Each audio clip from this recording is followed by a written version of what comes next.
navbatdagi mavzumiz kalabomi, ya'ni qovoqlarni mavjud bo'lmasligi. Bu ko'pincha tug'ma holat bo'lib, qovoqlarni embrional davrda yoki infeksion yoki virusli kasalliklar natijasida yoki irsiy kasalliklar natijasida bu mavjud bo'lmasligi yoki rivojlanmay qolishi. Bu holatda ko'zni oldingi oynasi, ya'ni shoh pardada erozif yaralar, ko'zi yumilmaganligi uchun doimiy diskomfort keltirib chiqaradi. Buni har xil turlari bor, yoki to'liq kalabom bo'lishi mumkin, yuqori qovoqni butunlay mavjud bo'lmasligi yoki qisman bir qismini mavjud bo'lmasligi mumkin. Bunda ko'pincha yakka yagona davo jarrohlik usuli hisoblanadi. Alternativ doimiyga bo'lish uchun agarda alternativ jarrohlik usuli talab qilinmasa yoki shu alternativ jarrohlik uchun bemor holati to'g'ri kelmasa, bunda yopib qo'yiladigan plastrlardan, ya'ni uyqu vaqtida, tungi vaqtida yopishtirib qo'yish talab qilinadi.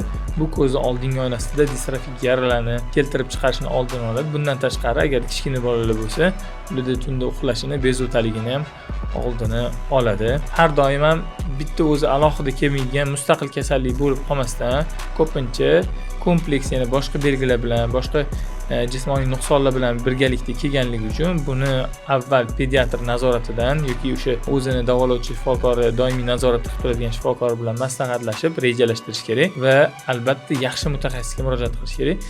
Menga Telegram orqali murojaat qilsangiz, sizga bu bilan yaxshi shug'ullanadigan ustozlarimizning, hamkasblarimizning raqamlarini sizga beraman va sizga kerakli davo choralarini o'z vaqtida qo'llashadi.